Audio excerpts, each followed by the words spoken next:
Hey everybody, my name is Ashley Rush and I'm an independent creative memories advisor located in North Carolina. Today I am continuing with our project recipe series. Now the cool thing about this series is I am going into the archives, I'm digging in deep, and I'm finding old project recipes and making them new again.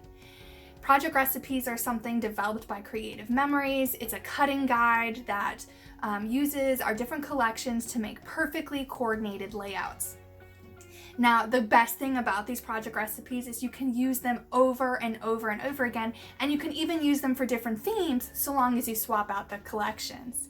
Today, I'll be using Bookworm, which was created, I don't even know what year this was created, but it was created for a school-themed layout.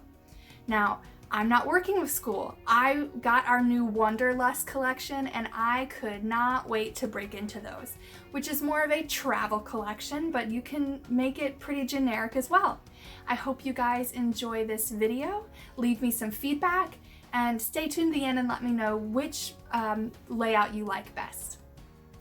To complete this project recipe, you will need your 12-inch trimmer. You're going to need your tape runner. I'll be using a combination of repositionable as well as traditional. You're going to need your border maker system and a cartridge you can use for weaving. I'm using our brand new chevron arrows. Then of course you'll need your paper. So I'm working with the brand new Wanderlust. I'm using 3 sheets of designer paper. It's actually sort of a mix of designer and tone on tone, whatever fits your fancy. You're going to want to like both sides of your sheets of paper, and then 2 pieces of coordinating cardstock, and I'm using hot fudge. So let's go ahead and get started. You're going to use 1 sheet of paper and a sheet of cardstock as the base of your project. So I'm going to do hot fudge on the left, and I think maybe I'm going to do, I can't decide if I'm going to do this sort of leather here on the right or if I'm going to use the geometric pattern on the right.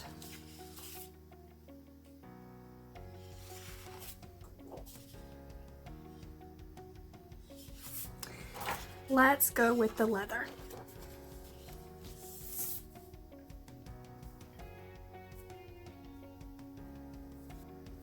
Right, now you're going to take one of your designer papers and your 12-inch trimmer, and you're going to make a 3-inch cut.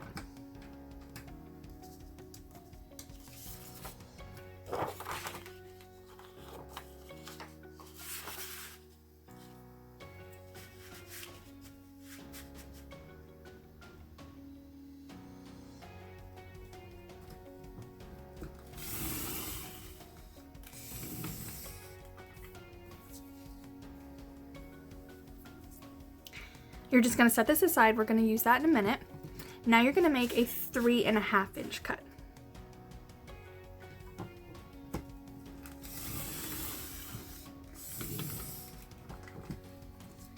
And then you're going to make one more 3.5-inch cut.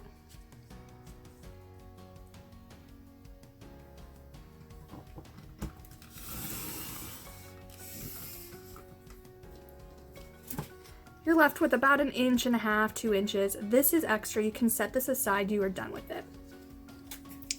You're going to take one of the 3-inch by 12-inch pieces of paper. You're going to give it a quarter turn, and you're going to cut 3.5 inches 3 more times.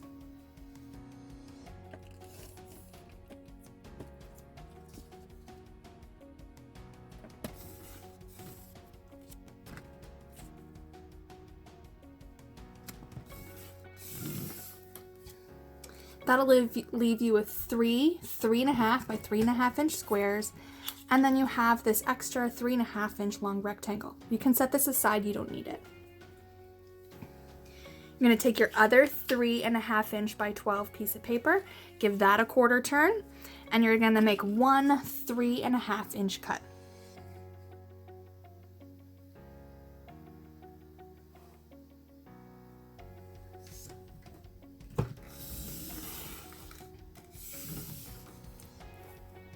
So you have a 3.5 by 3.5 inch square.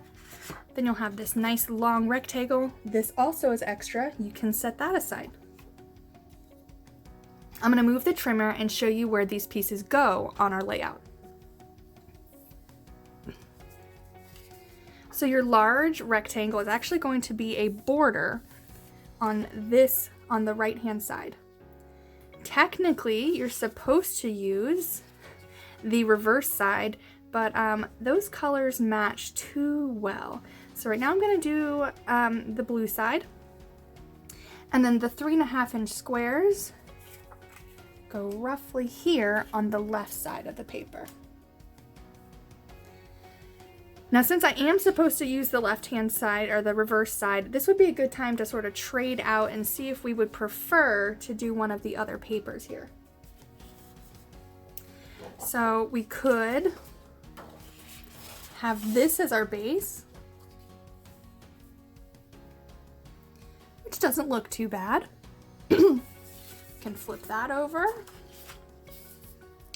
That's almost a little too dark. I'm not sure if I like that. Or we can try the reverse of this one.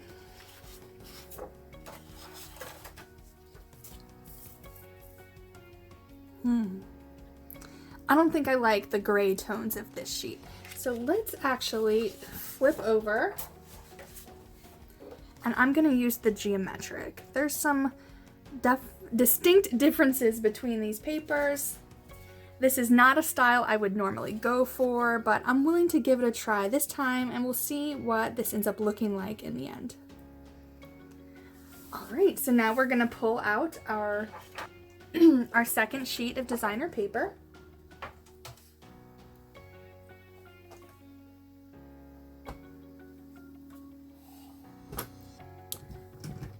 And we're gonna make a 3/8 cut here.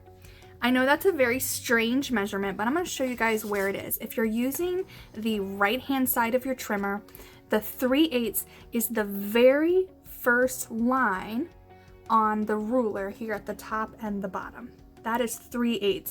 It's just past the gray matte area. So we're going to make a total of 4 3/8 inch cuts.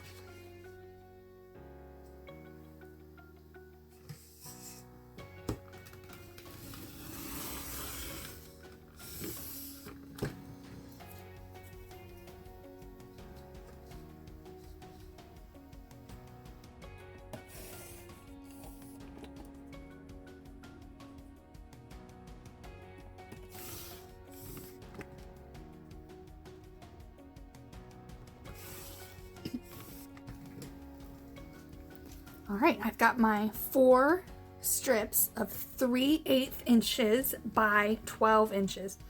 Now, my original recipe actually calls for cutting this at 1/2 inch, but for our new Chevron Arrows border maker cartridge, a 1/2 inch is just too big.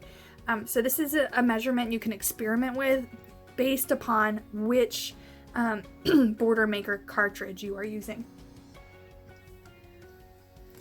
Right, the next cut, you're still using this sheet. I'm just gonna scoot it this way now. Is now you're gonna do a 2.5 inch by 12. So it's already 12 inches, so we just need to cut at 2.5.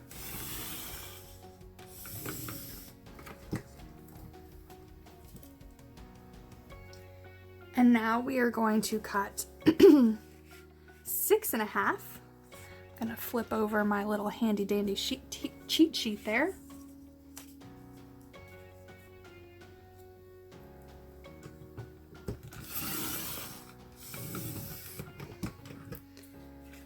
This piece is extra, you can set that aside. You're gonna take your 6.5 inch wide paper, you're gonna give it a 1/4 turn, and you're gonna cut at 3.5 inches twice.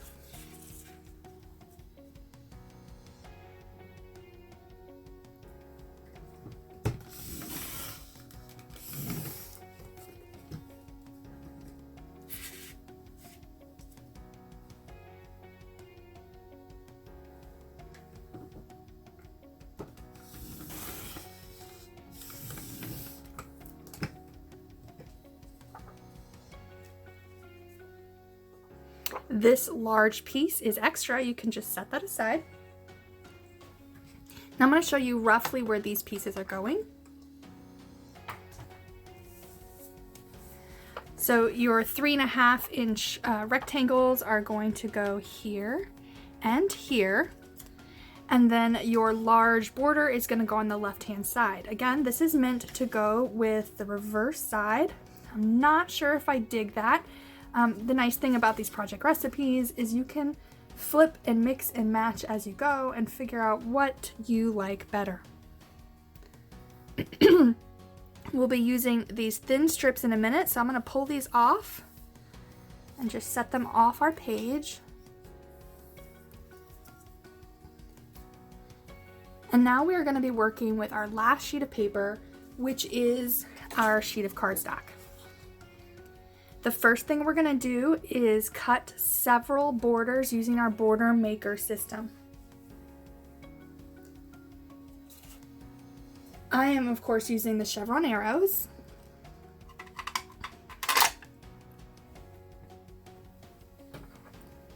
If you are not familiar with how to use our border maker system, I've got a couple of different videos. Make sure you guys check those out. I will link them in the description, as well as pop up a little card here.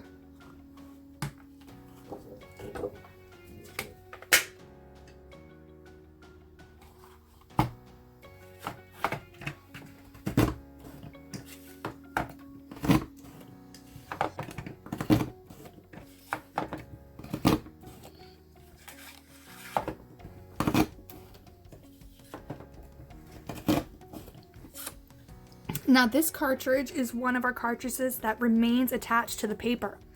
For the purpose of this recipe, we actually need it to come apart. So I'm going to trim it, and I'm going to cut it at 1 inch so that it'll be a good size border.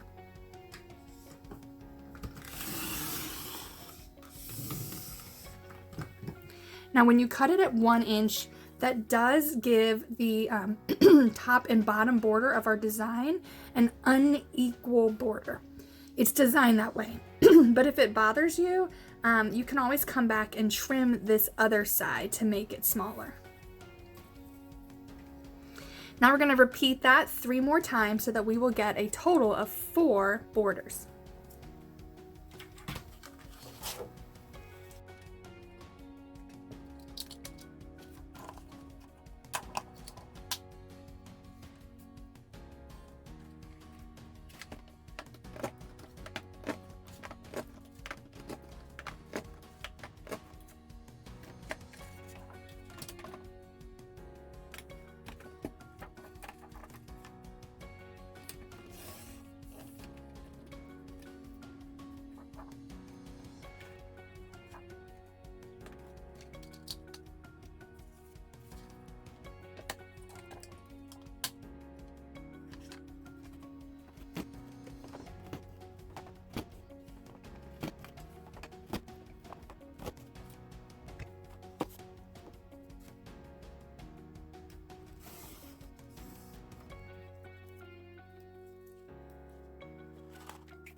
Once you have your 4 borders, you can set your border maker system aside. You're done. You will need to do a little bit of cleanup off your space though.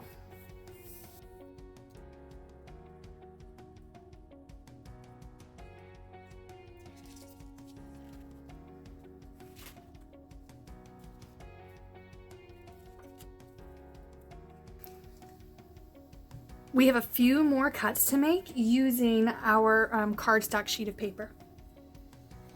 So here you're going to make a 3.5 inch cut.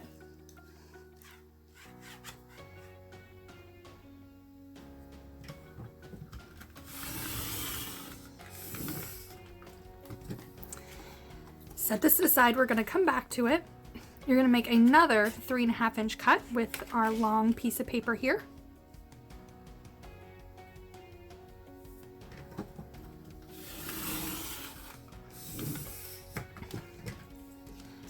This 1-inch border is extra. You can set that aside. You're going to take this 3.5-inch rectangle you have on your trimmer, give it a 1/4 turn, and make 3 more 3.5-inch cuts.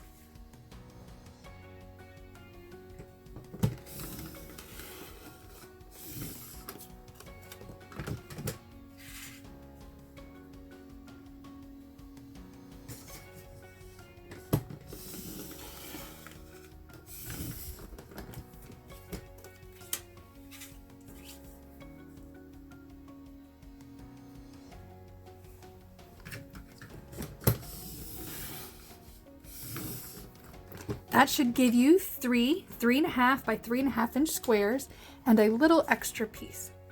We're going to take that other 3.5-inch long sheet of paper we had earlier, give that a 1/4 turn, and make a single 3.5-inch cut.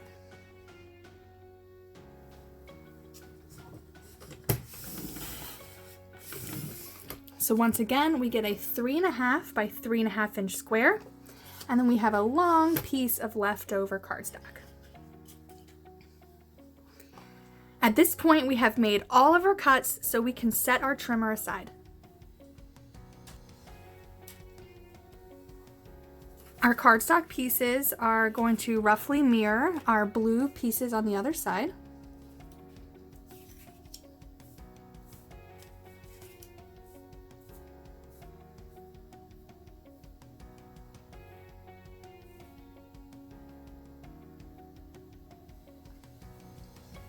This is where the fun part comes in. We're going to take those borders that we made with our border maker system and those 3/8 inch strips that we cut, and we're going to weave them in and out. So I'm going to set this aside just briefly so that you guys can get a clear look of what I'm doing. All right, so here is our border and here is our strip. I usually start at the bottom, and I'm going to, you can weave this out any way you want, but I'm going to sort of treat this set of 5 chevrons as a section and then a space. 5 and then a space, 5 and then a space. So I'm going to start here, and I'm going to skip over top of those 5 chevrons, dip underneath, and repeat. And with this size strip, it should go nicely through until you've got this. So now I'm actually realizing I messed up a little bit here. I think, no, maybe I didn't.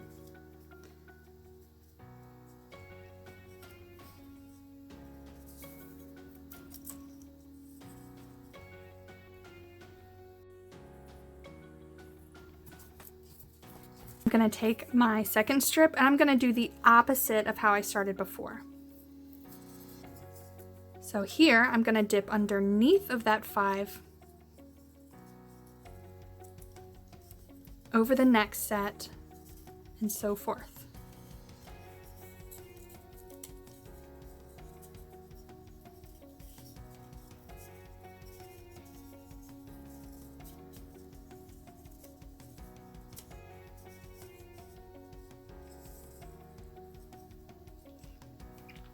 So you can see when you do it like that, you'll be getting 2 sets of borders that sort of zigzag, right? I've got open, closed, open, closed, open, closed, closed, open, closed, open, closed, open. You'll just repeat this for your second set. One bit of sort of decorative elements. I know one of these is going to go, one set is going to go on the right side of my page and one is going to go on the left. And I would like to mirror the thick side to the outside on both sets, if that makes sense. So remember how we talked about the borders had a skinny edge and a fat edge. I want to make sure those are mirrored, and which just means you just have to flip them over. And now I'm just going to repeat my pattern.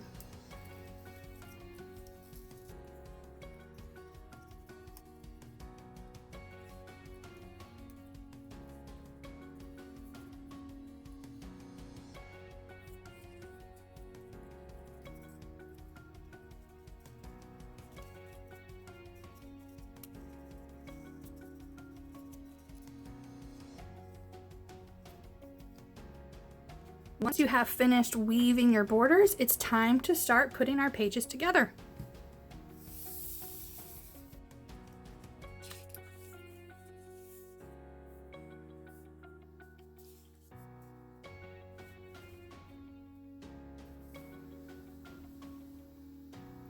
Now again, you can experiment with flipping over different designs, seeing what you like better, and you can do the same with your borders as well. You can flip those over and see if you like the border that'll show up on that side, which I think I do. This is a good point to bring in those extra bits of contrast.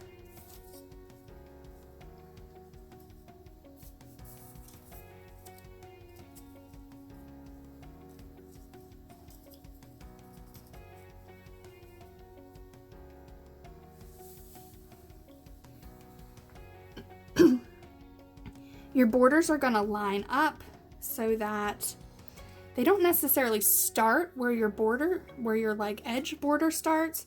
In fact, I'm sort of starting them so that this sheet of paper hits right where the contrast paper is. So it'll hang off just a bit. Then I'm going to give it a little bit of space so you can see that background color between the two borders.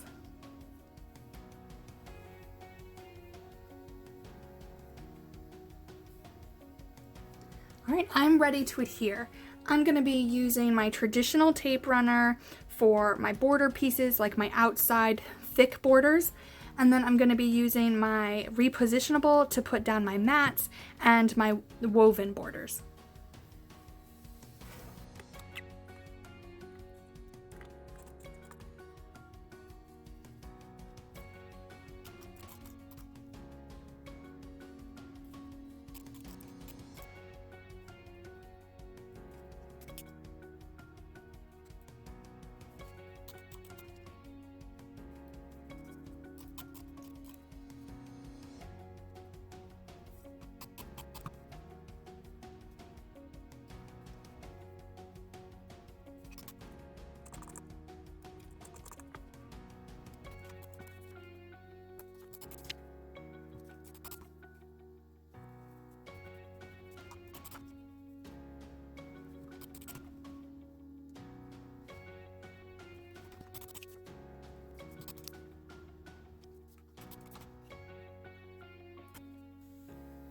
With your project recipe complete, it's time to add photos and embellishments, a place to journal, some titles.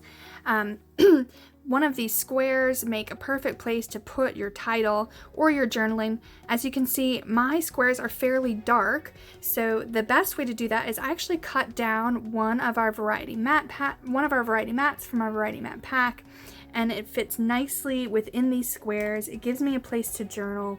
I could cut out another one to create a title, or perhaps I could use my ABC stickers to create a title. You also have this sort of 1-inch gap here between your rectangular photo mats and your squares.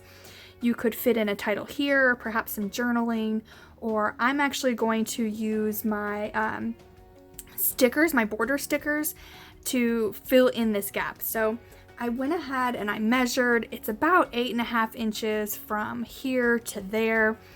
It could be a little different for yours depending upon how you spaced your photos. And I am going to build a little border for my space there. So this is actually 2 different stickers that are right next to each other. I'm trying very carefully not to separate them because that's the best way to keep them lined up. And I'm gonna line it right in the middle. Hopefully that is the right spot. Yes. And then the next piece.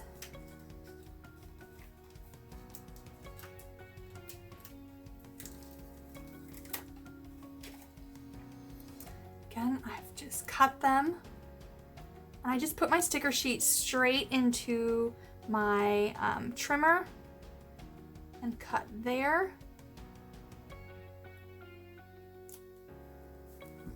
Okay, that makes a cute little border. It's a little plain, so I'm gonna put another border on top. You could pop that up with foam squares if you want. I'm not particularly great at using foam squares, so I'm just gonna put it flat on top, and it'll also cover up that seam I created with my stickers.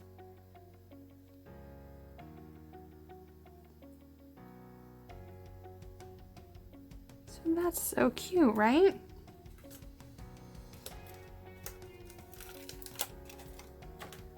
I'm just making sure that my pages are next to each other so that I can line those stickers up properly. Again, this would have looked really cute with foam squares underneath, but I really wanted it to be flat. I also made another sample using the Wanderlust collection. Here I leaned into the grays instead of the brown hues. I also had much more distinctive backgrounds here. And then you can see in this selection, I did not flip over my mat or on my border on the opposite side, which means that you're not getting that distinction between your woven borders and your wide 3.5-inch borders. I think that's a mistake. I mean, it looks okay, but you just don't get that wow factor you would normally get. If I were to do this again, I would make sure to flip these borders over and use the reverse. Here you guys can see I used an example of cutting out that mat to create a title or even just a regular embellishment. I did not put anything here. I'll probably use this for some journaling space since my pen will write better on these backgrounds. So which one do you guys like better? Did you like the gray, red, and blue? Or do you like the shades of brown with a pop of blue? So what did you guys think of that project recipe? Super simple, right? And the weaving of that border maker cartridge is a total game changer. Did you have a favorite of the one I did with you guys in person versus the one I did ahead of time? I really thought that the gray one would be my favorite. Gray's kind of my color. I don't know if you can tell by what's around me, but because I failed to flip those borders, I think I just didn't get the visual punch I was looking for, so it wasn't as my favorite. I think the brown one took over for me. I love the way that those borders on the edge ended up just popping off the page. Do you guys agree?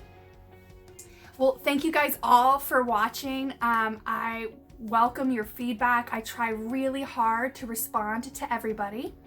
If you're looking to connect, make sure you check out my Facebook page and Instagram. I post daily content there. What about inspiration and time to work on your projects? Do you guys need more of that? I host in-person and virtual events, so there's something out there for everybody. And as always, if you saw anything in this video that you love and just have to have, make sure you check out my CM website. I'm happy to answer any questions you might have about the products featured in my video. I look forward to seeing you all next week. Bye!